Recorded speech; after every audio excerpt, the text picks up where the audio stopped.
Hello everyone, back again to today's second video. So doing GWV Sunday Round-Up for today's second video. This could be your eclectic mix of this and that for your sunny afternoon viewing pleasure. We'll be talking about things like solar activity, sea surface temperature, anomalies, what's going on currently with ENSO.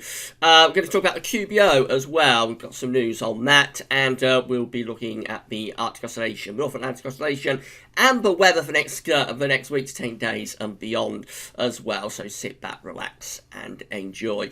The first autumn 2020 update has been released. That was the first video released today, so have a look at that and see what's going on with the first autumn update. We'll be live streaming from 5 o'clock. We'll have our Sunday afternoon live stream. We'll all check in and see how we're all doing. With that one, we're going to show you a little bit of CFS data for the winter. And also show you CANSIPs as well, show you what that's showing for the winter of 2020-21. Talking of winter 2020-21, the NAO forecast is going to be released 1 week today globally and across the internet. The NAO forecast will be released in exactly 1 week today for all people to watch and view it. So there's not going to be a GWV Sunday Round-Up next week, and there won't be any autumn updates either. I just want to release the NAO forecast, across YouTube and all of the platforms, and let that one go really, and not do any other videos. But we will do a live stream next Sunday because I think people will have questions about that NAO forecast. So no GWV Sunday Round-Up, and also no autumn update next week. They'll be back in 2 weeks' time. So if you enjoy the videos, then please can you give us a like on the videos, let us know in the comments what you think about the videos, and don't forget to subscribe to the channel. It's Subscribe Sunday, so yeah, it'd be absolutely fantastic if you could sub the channel. We're trying to get to 7,000 subs, 7k subs by the end of the summer. Not sure we'll be able to do it, but it would be nice if we could. Now, before I do anything else, I'll just go through a few of your pictures. So I did say that we'd set aside the Sunday Round-Up, first 5 minutes or so of it, to have a look at some pictures. I'm not sure what we're going to do when we stop doing the Sunday Round-Up, though, in September. I'll have to find another video then, I suppose. But this first one was sent through earlier in the week by Savvy. Savvy went to the beach for the first time in several months earlier on in the week, and took this lovely looking shot of the sea and the beach up there in North Wales. So I think Savvy's right in the far north of Wales, and so that's looking out over the Irish Sea, and fantastic shot. Thank you, Savvy, for sending that through. This one was sent through by Domino. Not sent through by Domino. This one was sent through by Andy. It's his dog Domino sunbathing earlier on in the week. So I suppose it was sent through by Domino in a way. Domino is featuring in the video, but it was actually Andy who emailed that to me. So yeah, we always love a doggy and weather picture at GWV. This one sent through by Neil Cutler earlier in the week, showing a lovely shot of a rainbow where Neil is in the West Midlands. Absolutely fantastic capture that. Thank you so much, Neil, sending that one through. This one by a good friend Liam Kenwood yesterday. Big showers around yesterday, of course. So this is shelf cloud down in Maidstone. Very, very dramatic looking shots here. So thank you so much, Liam, for sending those through. Big showers around yesterday, of course. And this wonderful capture is from Croft Weatherman, showing lightning in Milton Keynes. Look at that, absolutely phenomenal capture there. So thank you so much for sending that one through, Croft Weatherman. We've got a few to share with you on our Discord as well. If nobody knows, we have got a Discord server now for GWV. So this is useful for posting pictures and yeah, you can post your pictures in this particular channel, Your Weather Images, and as I say, very, very useful. This one by Shiram, showing this earlier in the week, of course, before the weather broke, showing blue skies in Sedgley, I think Shiram is in Sedgley. So, yeah, earlier on in the week, of course, we had plenty of sunny, warm weather. This one by Weather and Plant Nutter. Weather and Plant Nutter sent that one through.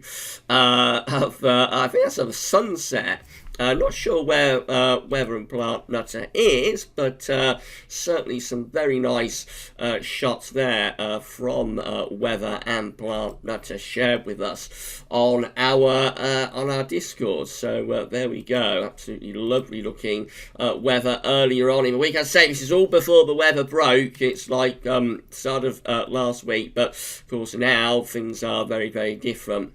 This from the VXLKS shared in I think the VK is in Ireland, so or VX is in Ireland. So yeah, got some nice looking shots from over there in Ireland.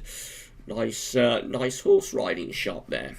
Adrian Major shared this with us. Adrian was going to be having a barbecue earlier on in the week. Ryan noticed that there was some wildfires going on near him, so I assume they've been put out by the recent rain. This one from Chelseaville, nice looking shot there. Not sure if that's a river or if it's a stream or a pond or something. Scrolling down again, Sheeran was seeing signs of a change there with that one.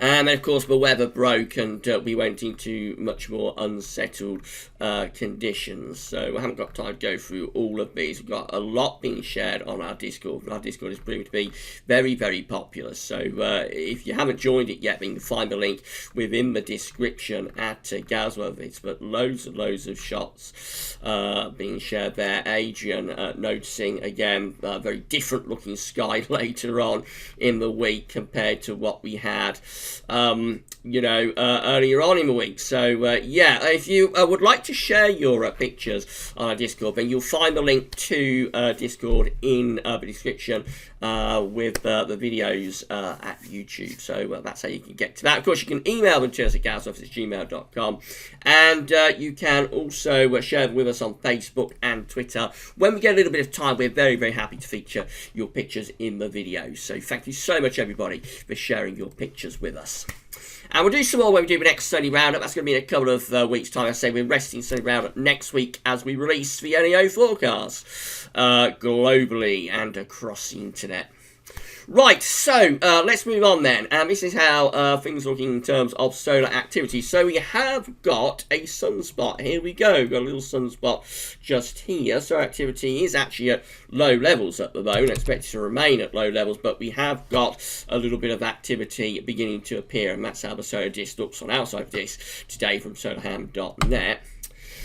So this is the GWV Solar Activity Tracker updated to yesterday, the 6th of June. This sent through by a good friend, James Ackrill. Thank you, James, for sending this through. So the orange line is depicting each individual day's worth of sunspot activity. You can see we had a long stretch without any sunspots from like late April through most of May, but just in the last few days we are seeing a little bit of very minimal levels of activity, but we are seeing just a little bit of the sunspot activity at the moment, and that's enough just about to be starting to lift up the two trend lines slightly, the red and green line. See how they're just beginning to tick up ever so slightly right at the very end. But we are talking about a very, very minimal level of solar activity here, so it's not really much to get excited about. But yes, over the past few days there has been a few bursts of activity, if you like. So thank you, James, for sending that through. And of course, we'll continue to monitor solar activity with the tracker over the next few weeks. This one's sent through by our good friend Richard Short. This is showing the current stretch of spotty days. Of course, as we've got sunspots at the moment, haven't got any spotty days, so the current stretch is actually naught, because I had a sunspot yesterday, as we just confirmed. So for 2020, we have had 122 days without any sunspots. That's 77% of the year, 77% of the year up to now. Of course, we've still got half a year to go, and that's the same as 2019, which also had 77% of the year without any sunspots. So we're currently at a deep solar minimum. We are seeing a few little bursts of sunspot activity, but essentially, essentially we remain well and truly in solar minimum at the moment. At some point soon, I think we're going to get an announcement from NASA to tell us that we've started solar cycle 25. I don't think it'll be much longer now before we have to wait for that. But currently, the wait to be told that we've begun solar cycle 25 goes on. Right, this is how the oceans were looking last week. We did last week's GWV Sunday Round-Up. Remember, we have stopped using now the old version of the sea surface temperature anomaly maps at NOAA. They're being discontinued. They're not updating anymore. The last time we updated, I think, was on the 25th of May. So now we're on to the new version. We can still go back through the archives with the old version of sea surface temperature anomaly map, so they're still there for the time being. I don't know whether that will continue indefinitely, but for the time being, the old version is still there in the archive, but we can't use those old versions now for current sea surface temperature, so we can only use this new version. So this is how things are looking in terms of the oceans, or were looking, I should say, last week. So our three areas of interest: we've got the ENSO region just here, we've got the Northern Pacific over there, and then we've got the North Atlantic over here. So, in the ENSO region, first of all, I say that's how things were looking last week. So let's have a look at the latest. This is how things look currently, and that's it. So we see that in the ENSO region, I think we've probably cooled down compared to last week further. So the signature of La Nina is strengthening actually through the central part of the equatorial Pacific Ocean, where we've got these blue colours just here. That is now quite significantly cold. Average sea surface temperature normally is going to around 1 to 2 degrees below average. I think maybe even a little bit more. So that's definitely a strengthening of the La Nina signal compared to what we see last week. Again, that situation last week, this is the situation currently. And definitely there has been a strengthening of the La Nina through the eastern part of the equatorial Pacific Ocean anyway. That looks very La Nina-esque now, I have to say. So I think we're probably on our way now to a La Nina. Going further north into the northern Pacific Ocean, things are continuing to get warmer up there. So over the past few years, it's tended to be pretty warm in this northeastern corner of the Pacific Ocean. That really continues. And then going over into the Atlantic Ocean again, that's how things were looking in the Atlantic Ocean last week. This is how things are looking this week. So in the Atlantic, it remains warm through the tropical Atlantic. We continue to look quite warm there. Cooler than average through here. It does look a little bit warmer to south of Green, so it looks like we might actually have a bit of a tripole on this new version of the sea surface temperature anomaly maps. What do you think about it? Do you think that looks tripole-ish? Let me know in the comments and when we're live streaming later. But that probably sets things up quite interestingly for next week's NAO forecast. And I'll say no more than that. But that does look like it's quite an interesting anomaly, sea surface temperature anomaly in the Atlantic currently at the moment. We confirm that CFSV2 is still forecasting us to move into La Nina, so the current position at the moment with this is around here, so we are heading towards La Nina territory. The black dashed line is the ensemble mean. Got temperature numbers on the side, but dates on the bottom, of course, in monthly periods. So the ensemble mean is dipping ever further downwards, and things are getting cooler, although it's only going for a week, La Nina. To put this in perspective, may have underestimated it a little bit perhaps, but it is only going for a week, La Nina, but it's quite a significant drop from where we was in April to where it's forecast to be in July. Just there. So yeah, weak La Nina being forecast for the summer and on into the autumn, and possibly lasting into the winter as well. Having said that, the SOI is quite interesting. So this is a Southern Oscillation Index. Just an index that's reflecting the atmospheric state, really. This is not driving anything in its own terms. It just tells us what the atmosphere is doing. It's measuring air pressures between Darwin and Tahiti in the South Pacific. So when the SOI is positive, your atmospheric setup is going to be reflective of La Nina. When the SOI is negative, the atmospheric setup will be reflective of El Nino. So it's positive for La Nina, negative for El Nino. And we can see that what's actually happened is that we did have quite a bit of positivity of the SOI back towards the latter stages of May. So 29th of May comes out at +8, 30th of May comes out at +17, 31st of May comes out at +20. Very positive numbers, very much the atmosphere reflective of a La Nina type state. But the recent days have actually gone really negative. Look at this, we've had a real plunge in the SOI over the past few days. So the 3rd of June goes down to -16, the 4th of June goes down to -33, the 5th of June goes down to -46, and the 6th of June goes down to -38.45. That is more like what you'd expect if you was going into a strong El Nino type state, actually. So if that was to go on for a few weeks, then we would have to forget any idea of a La Nina. However, it's only a few days worth of data, and within a general trend, you will get days that deviate, of course. So the general trend is probably towards La Nina at the moment, but with days that deviate and do something a little bit different. So we'll keep an eye on that anyway. The most recent day for the 7th of June is coming out at -13.71, so not quite as negative for today, but ahead of us in Australia, of course. It has been enough to drop the 30-day SOI average, so that's where it was like at the end of May just there. This is where it is now, down to -2, so it has been enough to drop the SOI 30-day average quite significantly. We'll see how that looks when we do our next GWV Sunday Round-Up in a couple of weeks. Right, so where are we in the tabs? We're just there. So, moving on. We're going to go to the QBO next, the Quasi-Bienniel-Oscillation.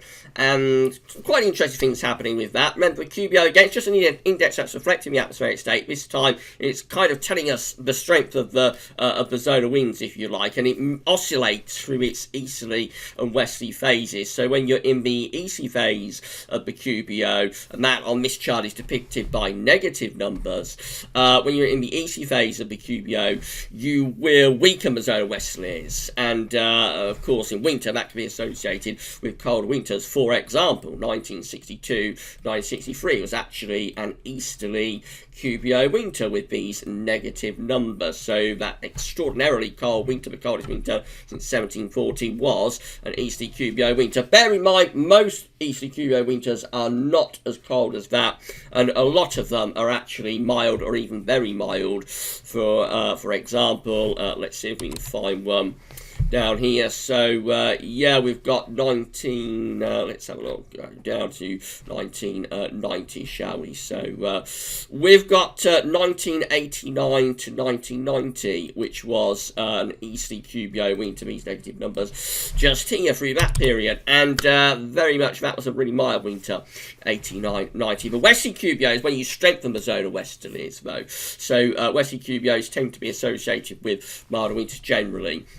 So what's going on at the moment is that we should be going into the easterly phase of the QBO. If we come down to 2019 just here, we can see that that's 2020 just there. So most of 2019 had a westerly QBO with these positive numbers. We know that for certain. We go into the beginning of 2020, we begin to go negative with the numbers. That looks like we're on our way into an easterly QBO, but this easterly QBO has really struggled. It's struggling to get going, and the latest numbers, so for January we have -2.51, for February we have -3.20, for March we have -4.36, and for April we have -5.03. So the trend has generally been gradually to go into the ECQBO. It's a slow old process, but month by month the ECQBO it has been strengthening ever so slightly. But the latest month for May, look at this, it's actually a weaker number than April. So we have April at minus 0.503, but May comes out at minus 0.86. So it tells us that through May, the ECQBO actually weakened, which is not something you would expect to happen. Really, we should be expecting the ECQBO to be getting stronger and stronger at this point of the year. We did see the failure of the ECQBO in 2016, of course. So we had a failure of the ECQBO there, and you see how 2015 has a westerly QBO through the second half of the year.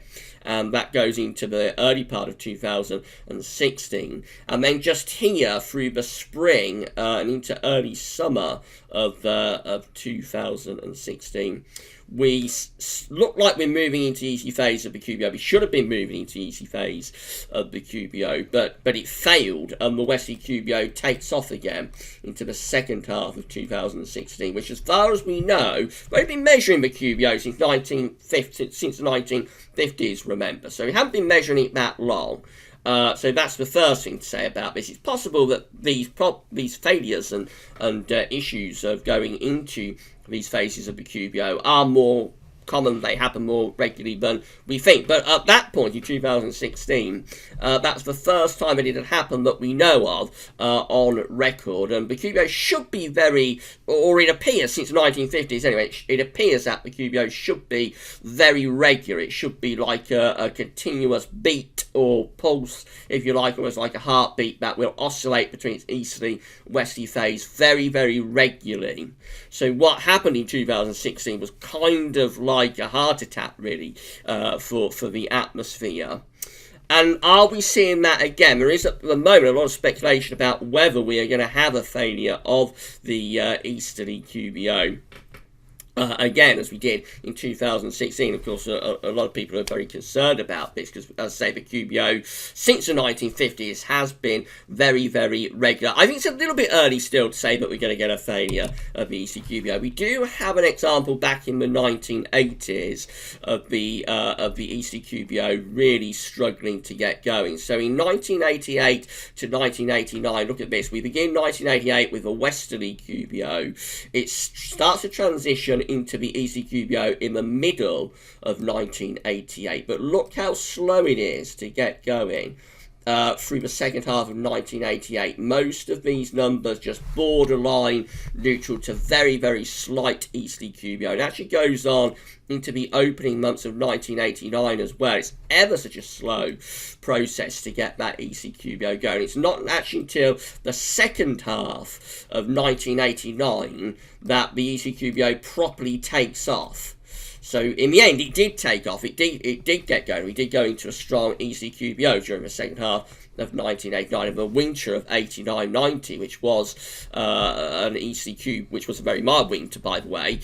So again, this doesn't guarantee a cold winter, but that winter was the winter of 89-90 was a strong easterly QBO winter.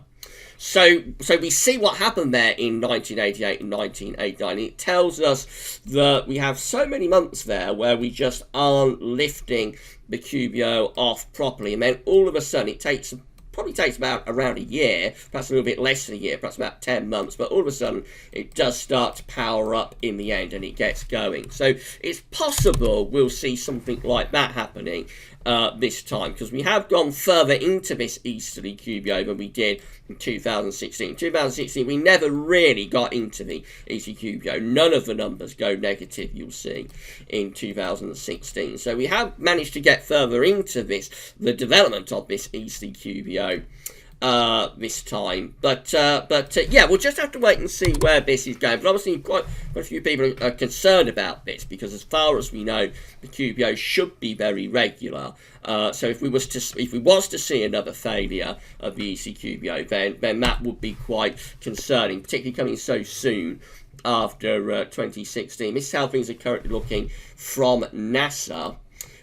So again, with this, we've got the blue areas that are the ECQBO, and the sandy coloured areas are the Westerly QBO. So we see this is like the top of the atmosphere just here. So it's like the stratosphere, and then we're going down the levels of the atmosphere. Just there.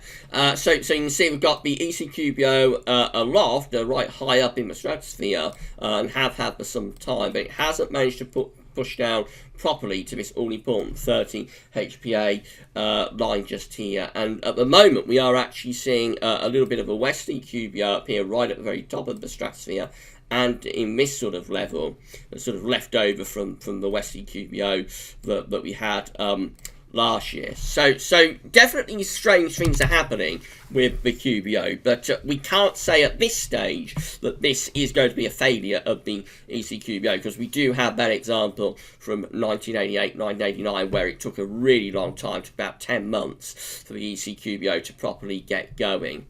So we're just going to have to wait and see how this develops. But it is a little bit worrying that we're having such a problem getting the ECQBO going so soon after the failure of the ECQBO back in 2016. It is a bit concerning.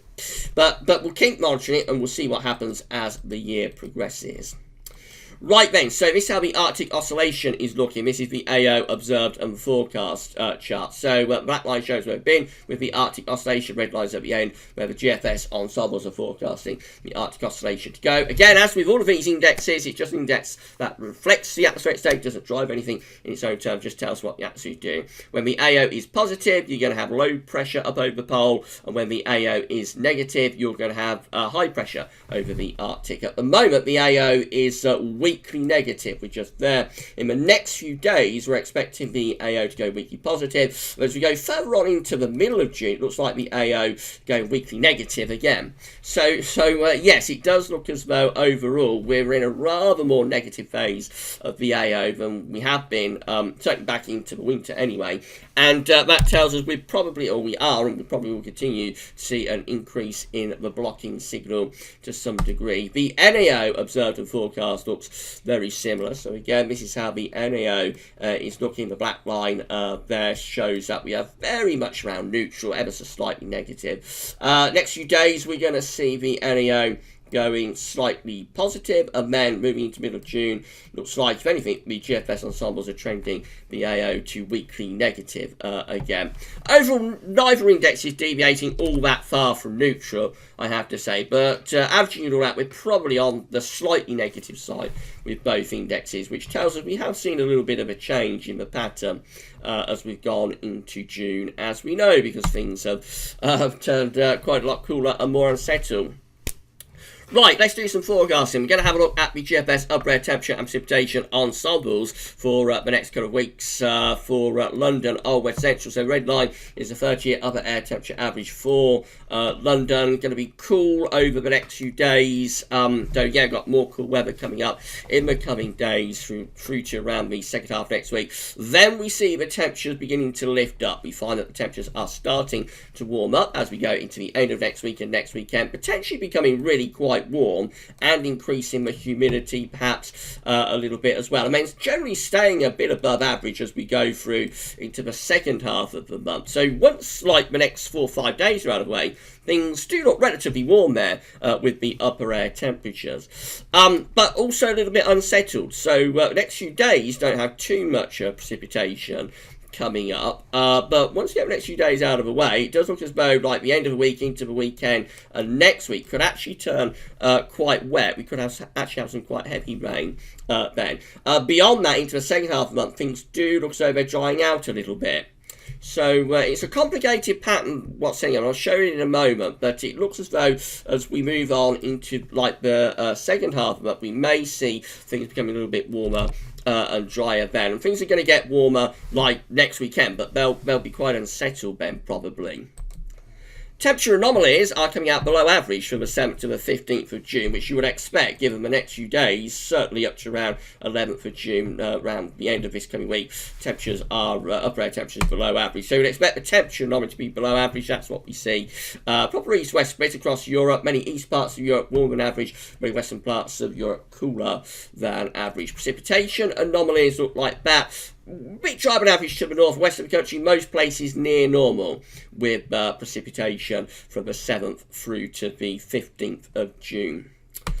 Right, mate, so that's how the midnight GFS run is. We haven't got time to show you the 6 o'clock GFS or the ECM ensembles, but we have a look at the ECM ensembles from the Icelandic Met Office in our live stream, by the way. So they've not updated yet, the Icelandic Met Office, but we'll have a look at those in our live stream for 5 o'clock. This is how the midnight GFS run is looking from Wednesday, or for Wednesday. So low pressure beginning to drop in from the north on Wednesday. That brings a spell of probably quite wet weather across the country from Wednesday through to Thursday. High pressure then builds behind that area of low pressure. And we set up quite a large area of high pressure over Scandinavia then and turn the wind into the east. Now, most people associate easterly winds with cool weather, but actually this is where our rise in the upper air temperatures is coming, because there is a lot of warm air sitting to our east, a lot of warm and humid air, and that starts to get pulled in into the country as we go through into the weekend of the 12th and weekend of the 13th, 14th of June. It's still a bit unsettled for the south. Low pressure never far away there, bringing showers along us spells of rain, but elsewhere it is drier, and probably with this, the warmest weather is likely to be in the north, one of those strange situations where Scotland will be warmer than the south coast of England, probably. And up there, it could be really quite a nice spell of weather, especially across some western parts of Scotland. Moving up towards day 10, that's how we're looking. So we never really get rid of these areas of low pressure to our south. They continue to bring further showers and longer spells of rain to England and Wales. Definitely the driest weather is up in the northern part of the country. And that's day 10 itself, Wednesday, 17th of June. Again, we're in those easterly winds, but we still look a bit unsettled, especially for England and Wales. Never getting rid of those little areas of low pressure. In the more extended range, that just carries on. Really, although eventually perhaps signs that the high pressure starts to take over to our east and northeast. Remember, if the high pressure takes over, as going to the summer, east winds are going to get hotter. So if the high pressure over Scandinavia does take over this and pushes the low pressures away, then we could set up quite a warm or even hot spell of weather. But as long as we're having these little areas of low pressure underneath the area of high pressure underneath the ridge, then for southern areas anyway, it will be quite unsettled. The best of the weather in the next week is probably coming up for the north. This is how the GEM is looking. Again, this low pressure dropping in from the north on Wednesday, bringing us all a spell of rain through the middle part of the week. Then that clears away to the south. High pressure building to our north and northeast. Winds are turning easterly, and it is quite a warm easterly, but we're bringing in with that as well. So probably lifts temperatures at least to the low 20s, maybe even mid-20s up in the north. Somewhere like the Moray Firth could be up into the mid-20s through next weekend. And maybe not as much low pressure for England and Wales, actually, with this GEM run. So I think that could bring dry and relatively warm weather even to more southern parts of the country next weekend. Eventually, though, low pressure does start to develop out to the south and southwest. And that's how we look as we get to day 10, which is Wednesday the 17th of June. This is a very, very complicated pattern. I do have to re-emphasise that. It's the reason that the models have been struggling so much in the last few days. It's a really, really difficult pattern to model, with so much high pressure to the north and lower pressure to south and southwest. That looks like it's actually getting close to setting up a heat wave to me. That's kind of like the thing we had quite a bit last summer, with northern blocking and high pressure in the northern latitudes and low pressure sort of out to the west-southwest, and in between we drag up, or we could start to drag up, a very warm or hot southerly wind. Had quite a bit of that last summer, and it is unusual to get that sort of pattern with northern blocking, but there we go. That's very close to bringing up some real heat from the south, actually. And they've got the ECMWF, and it looks like this. Low pressure drops in from the north through the middle of the week, bringing us all a spell of wet weather into the end of the week and next weekend. High pressure event takes over across Scandinavia. Wind turns into the east. That brings the driest, warmest weather to northern parts of the country. In the south, we're close to that very shallow low pressure, so there could be a little bit more unsettled. And generally the ECM, as it has been over the past few days, is tending to be more unsettled than any other model, really. So that continues to bring further spells of rain right way up to day 10. By day 10, perhaps just a few signs that high pressure is taking over, turning us mainly dry and warm. That's 17th of June, of course. But I think the ECM is a little bit more unsettled, certainly, than the GEM. This is a precipitation type forecast based on that ECM run from tometoshow.com. showers or longer spells of rain really sums it up over the next few days. We'll get a couple of drier days Monday and Tuesday, not too much rain around Monday and Tuesday, but then Wednesday to Thursday, as that low pressure drops in from the north, that brings rain with it, and as going to the second half next week, really is England and Wales that gets the focus of the wet weather, much drier further northwards. We never really get rid of the rain as going to the weekend of the 13th, 14th of June across England and Wales. It's further showers, if not longer spells of rain coming and going. Some of it could be thundery as well. Yeah, it will be quite warm and humid, so there is perhaps a possibility of some thunder. Right at the very end, look at this, we go up towards day 10 and things look like they're getting drier then. So right at the very, very end, by around day 9, 10, the ECM is starting to turn us drier and warmer as pressure is beginning to build. Could that be a sign of something a lot warmer as we get through into the second half of the month? Let's have a look at CFS-V2. These are 500 millibar height anomalies broken down to weekly periods. The first week period takes us from the 7th to through to the 13th of June. Coming week has high pressure to our west, but it is trying to reach to our north with low pressure to the south. It's a complicated pattern. We're probably bringing in easterly winds eventually, and the wettest weather with that, of course, is for more southern parts of the country.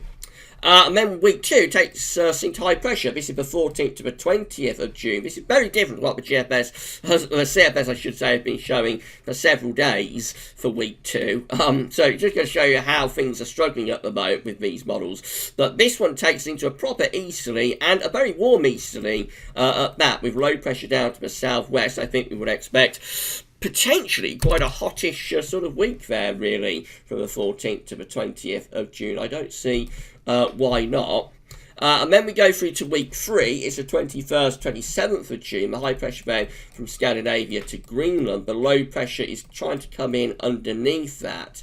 So that's trying to turn us more unsettled again. It probably would be quite warm again, though. Winds would be south or southeasterly. And then we finish up in week 4 with this rather strange looking pattern. It's 28th of June to the 4th of July. A trough of low pressure over Scandinavia. That's a bit of a ridge from the Azores high down there. And we've got some non-blocking, otherwise there's not much else to be seen, so hard to make out what's happening there as we go through to the end of June and the beginning of July. 20th of July, the last thing we'll look at is CFS-V2 700 millibar height anomaly for July. This is how it's looking currently, and so looking relatively anticyclonic for July. High pressure over and slightly to the west of the country. It does extend over here to Scandinavia too. That probably brings us a bit of an easterly type flow with that one. The temperature anomaly is forecast to be a bit warmer than average, so a relatively warm July being forecast there with high pressure in control. No particular signal for precipitation, but with high pressure dominating, you would expect quite a dry month of it. Okay, that's it. Been an extended one. I did want to cover the QBO in depth, so I hope you found this video interesting and informative today. So what is going on with the QBO is a little bit concerning, but I have to emphasize it's still early days. So we'll just see how the QBO goes over the next 3-4 months, and see if we do eventually start moving ourselves into this easy phase of the QBO. Please give us a like on the video, and don't forget to subscribe to the channel. It is Subscribe Sunday, so subscribe to GWV's YouTube channel if you haven't yet done so. Enable all notifications. You'll be notified when we are live streaming and releasing content you want to see. The autumn update will be placed on the autumn updates page at GWVs.com tonight with a written summary going over everything that we discuss in the video. And no autumn update or GWV Sunday Round-Up next week. As I said at the start of the video, we're releasing the NAO forecast winter of 2020-21 next Sunday. We're releasing it across the internet, and I want to let that sort of bed in, if you like. So I don't want to do any videos next Sunday, but we will live stream next Sunday, and I'm sure a lot of people have questions about that NAO forecast. I'm going to be live streaming this afternoon, actually. We'll be back at 5, and we'll be doing a live stream then. We'll have some CFS data for the winter, and we'll have a look at CAN6 as well for winter of 2020-21. So I'll see you at 5 o'clock. That's all for now, though, and thanks for watching.